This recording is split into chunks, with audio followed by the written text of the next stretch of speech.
Isang paalala, ang susunod na kabanata ay naglalaman ng mga salita at pahayag na maaaring magdulot ng takot, pangamba at pagkabahala sa mga nakikinig, lalo na sa mas nakababatang gulang. Huwag mo patuloy kung kinakailangan. Welcome to episode 302.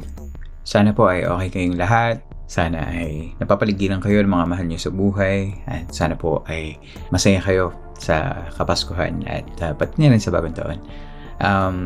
Yun po ang wish ko sa inyong lahat at maraming salamat po sa patuloy na pakikinig niyo dito sa podcast.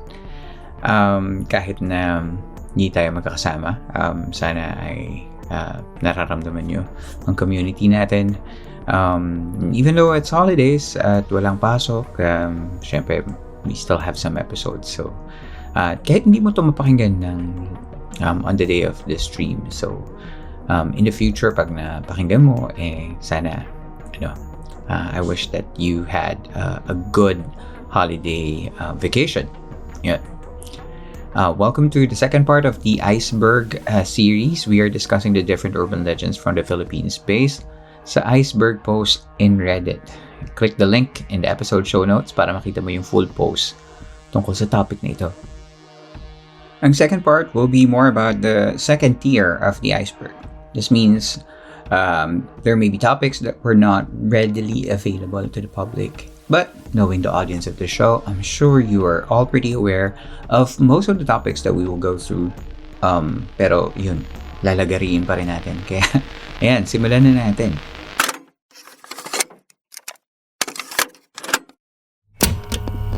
Tier 2, 666 and the Aquino family.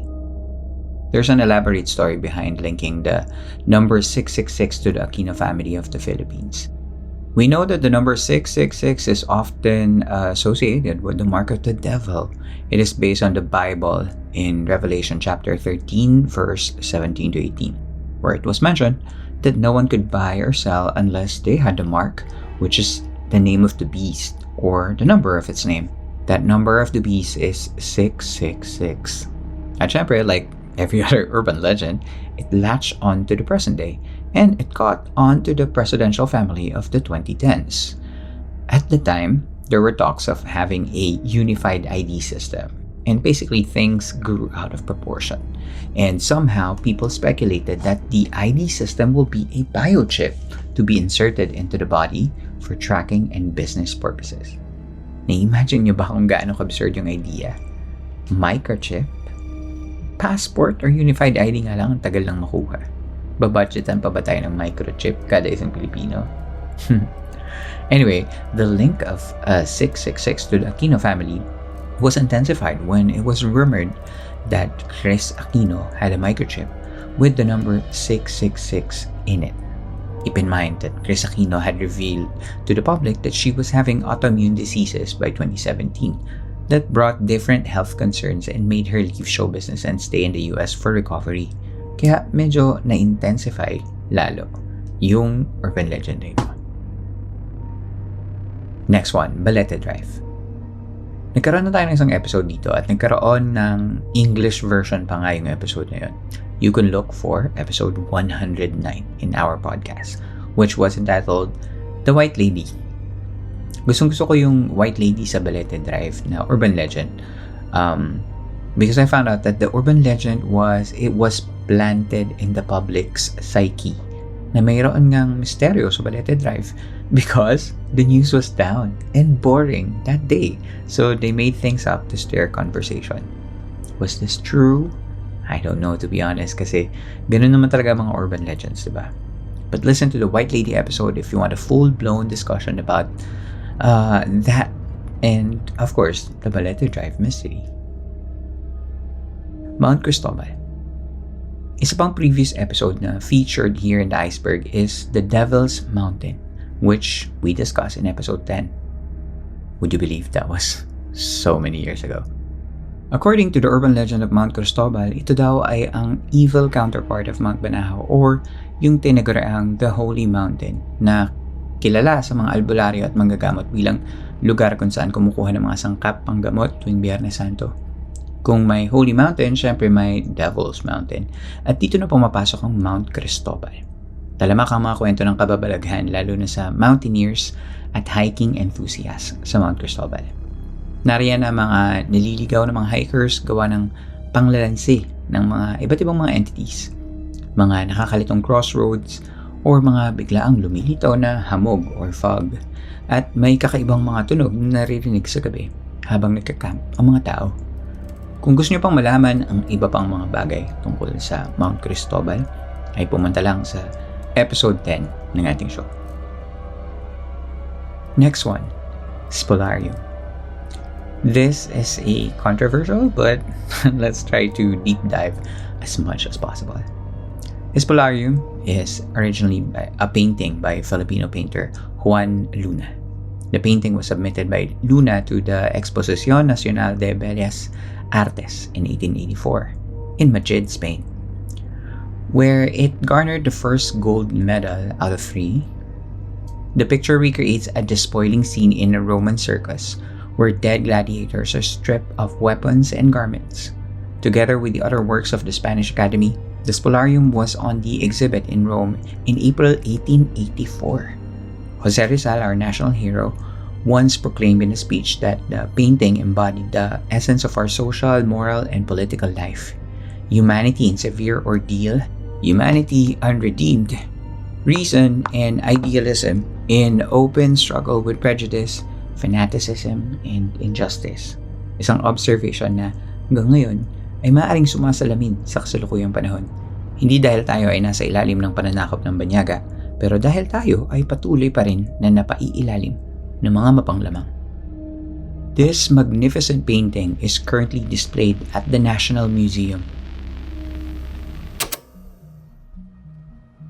Sa ating pagbabalik, pag-usapan natin kung bakit naging kontrobersyal ang Spolarium.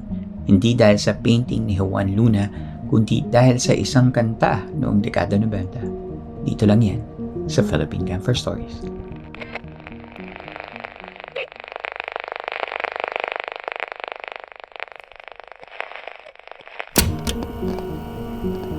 Sa pagbabalik ng Philippine Campfire Stories.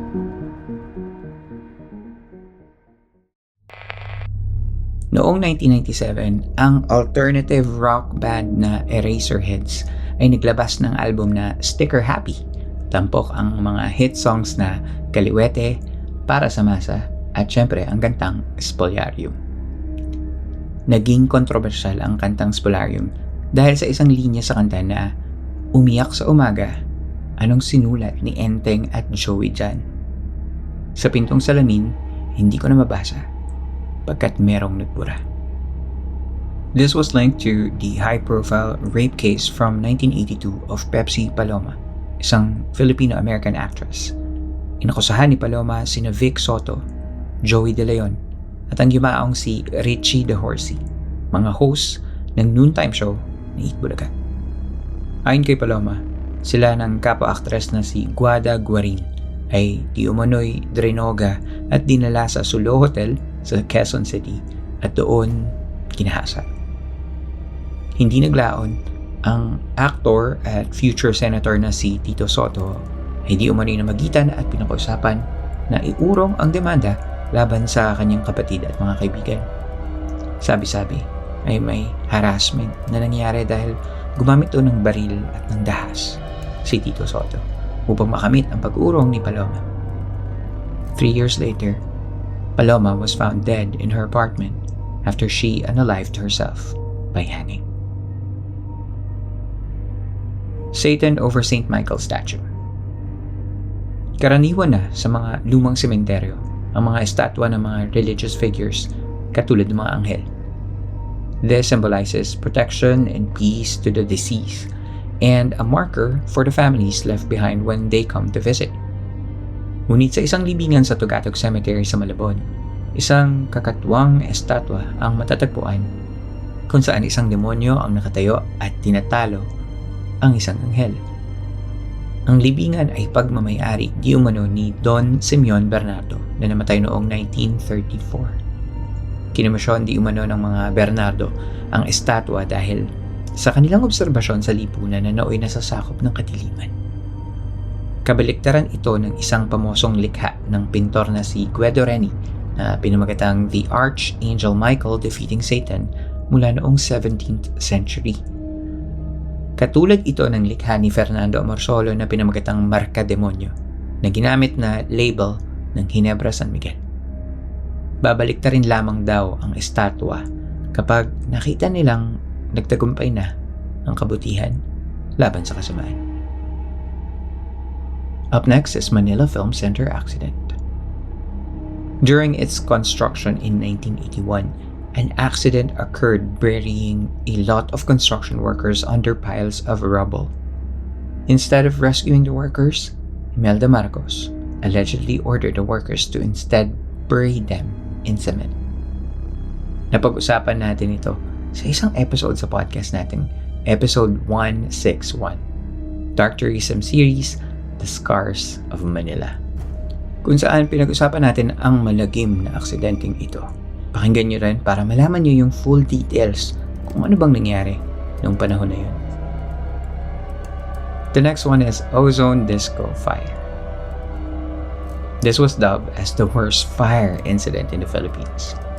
Ozone Disco Fire broke out at the wee hours of the morning in March 18, 1996 and killed more than 160 people, mostly teenagers and students celebrating the end of school year. Ang sunog ay nagmula sa faulty wiring at natupok ng apoy ang club gawa ng mga flammable materials at hindi sapat na emergency exits. Isa ito sa mga pivotal moment sa fire safety regulation sa bansa dahil itong aksidente na ito ang naglabas ng mga kapalpakan sa fire standards ng ating bansa. Again, we did this episode a while back and you can listen to it in episode 240 Dark Tourism Series na pwede mong mapakinggan sa Spotify or sa YouTube channel natin. After that, in the Iceberg series, we have the Robinson's Human-Snake Hybrid. Pagdating sa mga urban legends, hindi yata lalagpas ang usapan kung wala ang Robinson's Human-Snake Hybrid. This is a popular urban legend that even got its own movie part in Shake, Rattle, and Roll. Basically, there was a snake-human hybrid in the basement of Robinson's Galleria that was the child of the owner, used as a good luck charm. Kasi di ba, yung mga ahas is considered good luck sa mga Filipino-Chinese or sa Chinese people. Sa sobrang kilala ng kwentong ito, this became my first featured topic sa Urban Legend series ng podcast way back in 2023 sa episode 100. Balikan mo na din kasi that was a very good episode with all the references from that era. Up next naman, the Smiling Red Horse Bottle. There is an urban legend where Red Horse bottles with the Smiling Horse logo on it have a stronger kick than the normal ones. Sabi nila ito ay tinatawag ding Happy Horse. At usap-usapan na mayroong isang Happy Horse kada isang case ng Red Horse beer.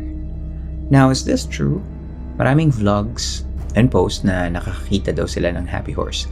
Pero ako mismo ay hindi ko pa ito nakikita.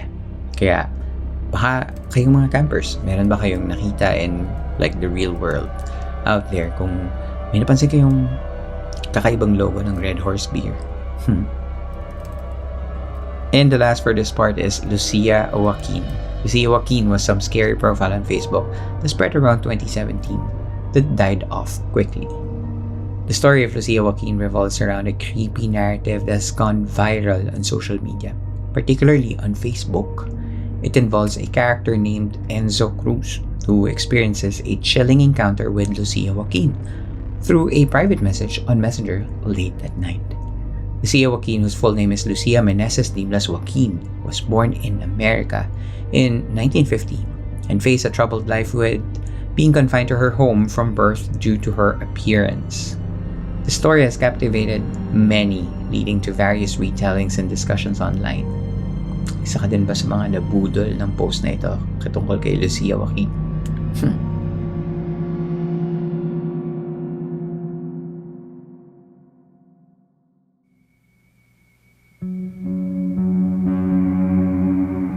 Marami pang mas maintrigang kwento sa Tier 2 kaya gagawa pa tayo ng 2.2 kasi hindi na natin siya matatapos this episode. At sayang naman kung mamadaliin natin. But for now, this is where our episode ends. For our campers na feeling mo ay good job ang podcast sa pagsama sa iyo sa mga araw-araw na gawain at naiibsan ang pagkainip mo, especially this Christmas season, medyo feeling generous ka today. You can send love and appreciation and just by giving us monetary cash gifts. Na me and my team use PayPal account. Pwede mong hanapin yung email address ko, earlm.work@gmail.com using PayPal. Or you can use GCash and the number is found in our episode show notes. Pwede ka rin pumunta sa patreon.com/campfirestoriesph para mag-subscribe and get to see our video podcast. And subscribe YouTube and TikTok. Yeah, para dumami tayo doon. You can also stay for the ads at the end of the show. Kasi whenever you stay until the end, nagka-count yun sa mga views and streams namin. So, yun, nagkakaroon kami ng konting incentive pagka nakikinig kayo even at the end of the show. Panghuli, kung may kwento kayo at gusto nyo marinig yan sa ating susunod mga episodes, just send me an email at campfirestoriesph@gmail.com. Babasahin natin yan sa susunod na San Telmo Society episodes. Muli, maraming salamat sa inyong pakikinig. Nakita tayo muli next week. Ako si Earl at ito ang Philippine Camper Stories.